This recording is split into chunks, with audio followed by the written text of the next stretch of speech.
नमस्कार, आप देख रहे हैं न्यूज 360। आपके साथ मैं हूं अनुया यादव। बुलेटिन की शुरुआत आपके फायदे की खबर के साथ। जी हां, अफोर्डेबल घरों की कीमत को और घटाने के लिए सरकार स्टैंप ड्यूटी खत्म करने पर विचार कर रही है। इससे राज्यों को होने वाले नुकसान की भरपाई के लिए केंद्र कई विकल्पों पर विचार कर रहा है। दरअसल स्टैंप ड्यूटी के चलते घर की कीमत काफी बढ़ जाती है और ग्राहक उसे अफोर्ड नहीं कर पाते हैं।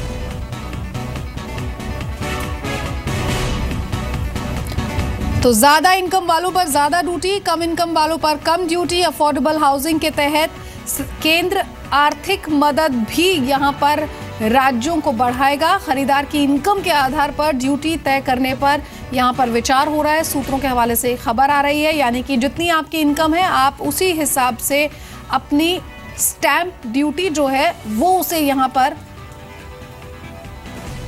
देंगे और स्टैंप ड्यूटी को चरणों में धीरे धीरे खत्म करने का भी प्रस्ताव यहां पर है।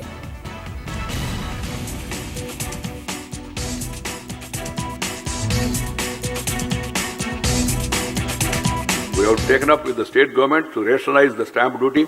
I have written to all the chief ministers also to reduce the stamp duty, rationalize it also, and of course we have been asking for waiver of stamp duty for the affordable housing. At the end of the day, the states has to take a call depending on their economic situation.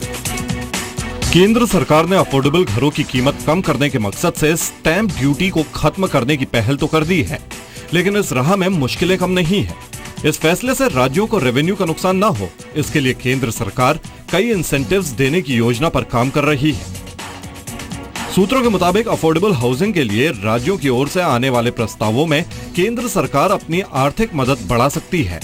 सरकार stamp duty को धीरे धीरे चरणों में खत्म करने पर भी विचार कर रही है। साथ ही स्टैंप ड्यूटी को इनकम से जोड़ने पर भी विचार हो रहा है, यानी जिसकी इनकम ज्यादा हो वो ज्यादा ड्यूटी भरे और कम इनकम वालों को कम स्टैंप ड्यूटी चुकानी पड़े। हाउसिंग प्रोजेक्ट में लोकल बॉडीज की भूमिका को और बढ़ाने पर विचार किया जा रहा है ताकि ज्यादा से ज्यादा रेवेन्यू जनरेट हो सके। लोकल बॉडीज अपनी प्रॉपर्टी का कमर्शियल इस्तेमाल बढ़ाएं ताकि राज्यों का रेवेन्यू बेस बढ़े और हाउसिंग प्रोजेक्ट पर इसका फायदा दिया जाए। इसके बारे में राज्यों से जल्द औपचारिक बातचीत होगी और सारे विकल्प उनके सामने रखे जाएंगे। दरअसल राज्यों का करीब 10% रेवेन्यू स्टैंप ड्यूटी के जरिए आता है। ऐसे में राज्यों के लिए रेवेन्यू के इस अहम हिस्से को छोड़ने के लिए मनाना आसान नहीं है। जानकारों का कहना है कि स्टैंप ड्यूटी का भार कम होने से हाउसिंग सेक्टर को मोनेटाइज करने में मदद मिलेगी। सरकार ने बड़ी पहल तो कर दी है, लेकिन सवाल यही है कि क्या राज्य रेवेन्यू के पके पकाए मॉडल को छोड़कर इंसेंटिव मॉडल पर इतनी आसानी से राजी होंगे? प्रकाश प्रियदर्शी, जी मीडिया, दिल्ली। बिल्कुल, बड़ा सवाल यहाँ पर यही है कि क्या राज्य जो है वो यहाँ पर इस इंसेंटिव के लिए राजी होंगे या नहीं। प्रकाश प्रियदर्शी मेरे साथ, मेरे सहयोगी ज्यादा अपडेट के यहाँ पर जुड़ गए हैं। प्रकाश, जाहिर तौर पर सरकार की मंशा यहाँ पर काफी क्लियर है कि अफोर्डेबल हाउसिंग की बात वो कर रही है, सबको घर दिलाने का सपना जो है उसे पूरा करने की बात यहाँ पर कर रही है। ऐसे में क्या स्टेट्स जो हैं, क्या राज्य जो हैं वो हाथ बढ़ाएंगे और केंद्र का साथ देंगे?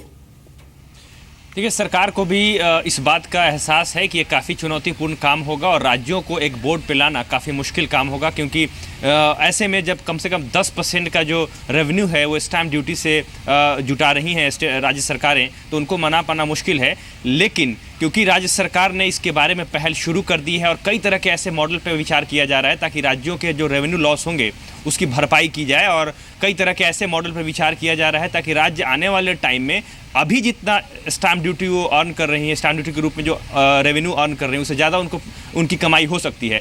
इसको देखते हुए तमाम ऐसे मॉडल्स पर विचार किए जा रहे हैं। लेकिन जिस तरीके से देखिए, दुनिया के तमाम देशों में जो स्टैंप ड्यूटी है वो काफ़ी कम है और सरकार को इस बात का भी एहसास है कि स्टैंप ड्यूटी ज़्यादा होने की वजह से जो टैक्स कंप्लायंस है वो कम हो रहा है, टैक्स बेस कम है। लोग स्टैंप ड्यूटी छुपाने के लिए जो एक्चुअल कॉस्ट है घरों की या प्रॉपर्टी की उसको छुपाते हैं। तो ये भी एक बड़ी वजह है जिसकी वजह से सरकार एक बड़ी पहल कर रही है।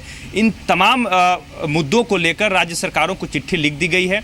इन तमाम मॉडल्स पर विचार शुरू हो गया है मिनिस्ट्री के अंदर। राज्यों से औपचारिक बातचीत की शुरुआत भी होगी, लेकिन इन सब के बीच में सबसे अहम बात यह है, क्योंकि एक ऑप्शन ये भी है कि चरणबद्ध तरीके से इसको ख़त्म किया जाए। इसके पहले भी सरकार ने एक कोशिश की थी 5% स्टैंप ड्यूटी को 5% तक ही रखने की बात की गई थी, जो कि एक समय में 10% हुआ करता था, 8-9-10% के आसपास।